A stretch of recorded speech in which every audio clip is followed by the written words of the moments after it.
okay, if they're not in here, they're either sleeping in or they're out in the hallway because it's like, this guy.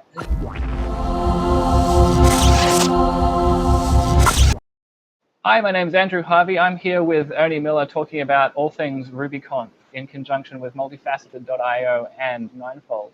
Thank you so much for taking some time out of your evening, Ernie. Oh, it's a pleasure to be here, virtually speaking. Virtually speaking, indeed.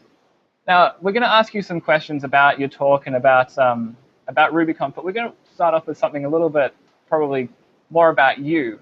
And that is, how did you come to Ruby as a programming language, and I suppose as a community as well? So I really missed out on a chance to be one of the super early Rubyists. Back in the late 90s, I was into Perl programming pretty heavily. And somewhere, I want to say it was Slashdot, back when Slashdot was something I read, had an interview or linked to an interview with Mats. And I remember seeing at the time some kind of it was intended to be a joke, I know.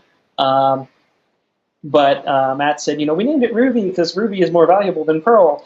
And I remember going, oh, no, he didn't, and that was I was in my early 20s at that point. And, I'm still immature, but I was more immature back then.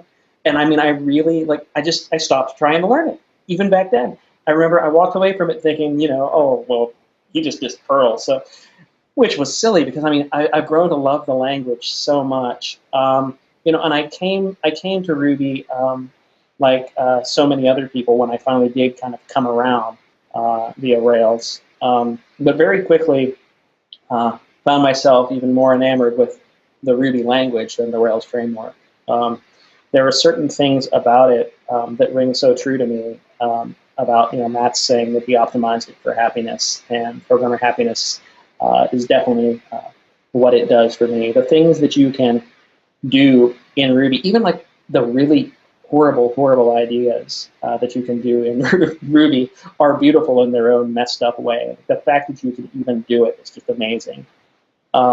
So around, I'd say 2007 or so is when I actually started writing Ruby. And I was in an enterprise kind of environment back then, but managed to push pretty hard for Rails as a way to deliver apps much more quickly than we were going to be able to do with some of the .NET and Java stuff that was being used in the shop that I was in. And it's just been love ever since, really. Now, I mean, talking a little bit more about Ruby and you, what is it that excites you about Ruby? So I guess I jumped the gun by mentioning some of that in the last question. But yeah, I think there are a few things really that are key for me.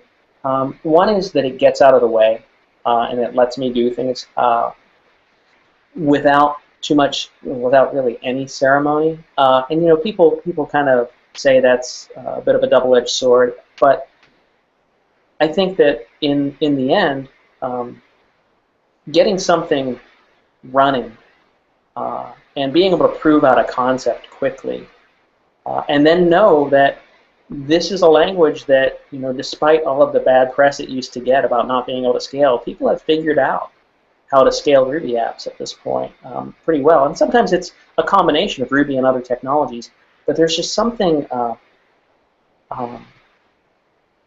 almost poetic about the way the language reads to me.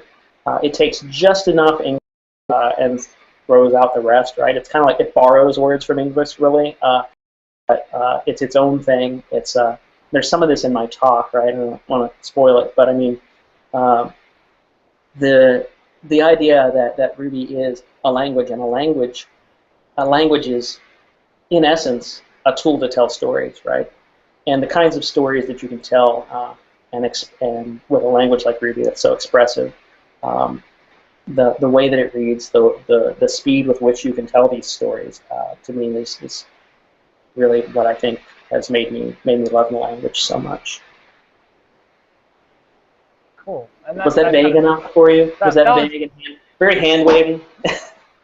It's all good, because I mean that segues kind of nicely into your talk, and asking like what inspired you to write and submit this talk.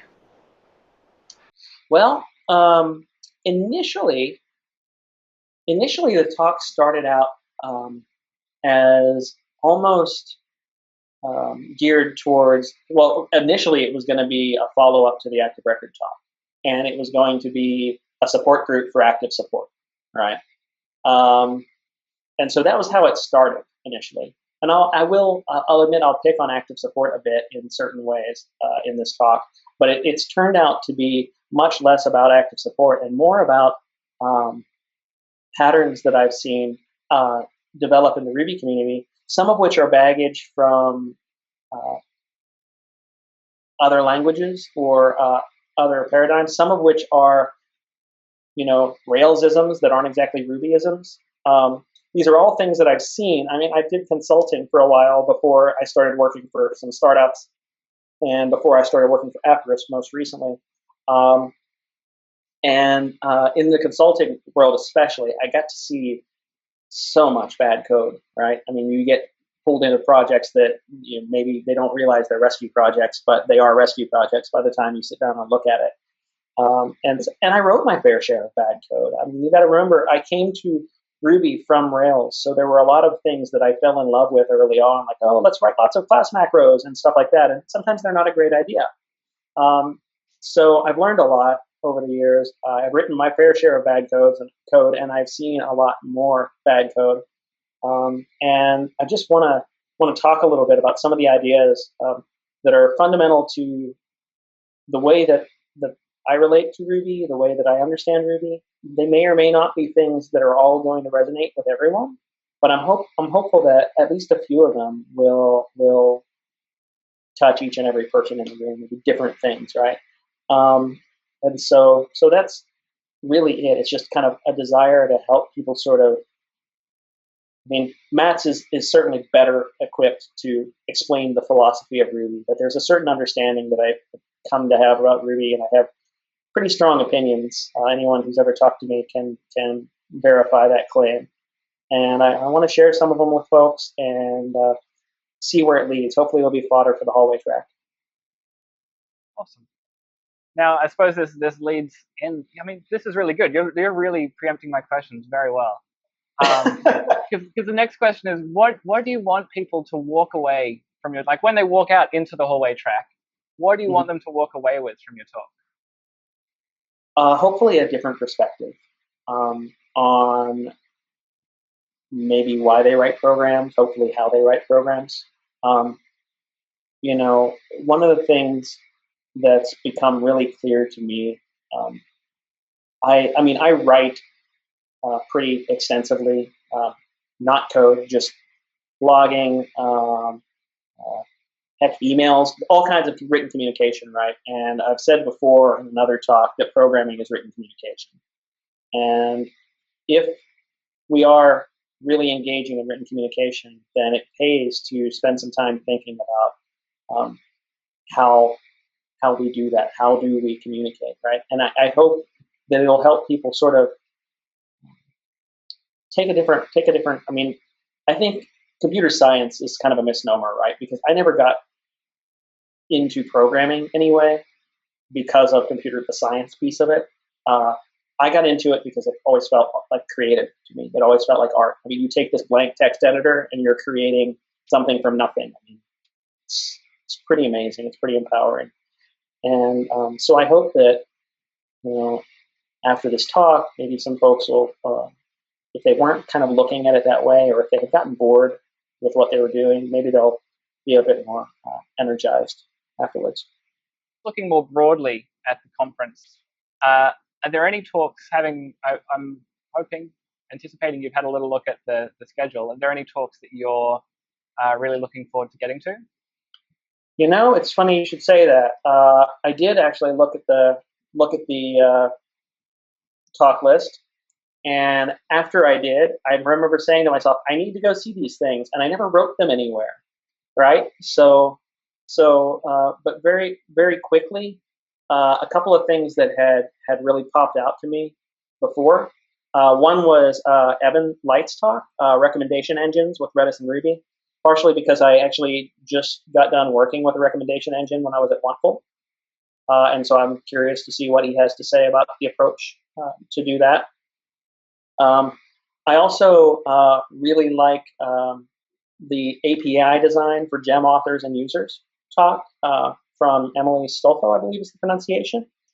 I'm kind of passionate about APIs, internal and external, and I'm really, obviously, having wrestled with Active Record for so long and integrating with it, I definitely have my own opinions. So I'm curious to see that. And I really want to see PJ and his wife's talk, the Kids Ruby journey. I have no idea. I've never used Kids Ruby, but I really like the idea of getting kids excited about programming. I feel like we've gotten to the point where, you know, we're sort of a consumer culture when it comes to computer stuff. I mean, when I was growing up, I'm 36 years old, so I'm, you know, a crotchety old man in internet terms. And you know, when I was growing up, I mean, if you wanted to run a program, there was a very good chance you would have to type it in from a book, right? Because like the computer you had may have like a tape drive or something. And so I got involved in the creative aspect pretty early, you know, just as a necessity to run the programs I wanted to run. But now I don't feel like, you know, I often think if I grew up now, like, oh, wow, if I grew up with these powerful computers, all the programs I would be able to write. But the more I think about it, I probably would just be on Facebook playing like Farmville or something and wasting my time. And I really am passionate about tools that can help open kids' eyes to how awesome programming can be and how creative it can be. Thank you so much for giving up a bit of your evening. Thanks so much for chatting. And yeah, we'll see you in Miami. All right, looking forward to it. Thanks for your time too, Andrew.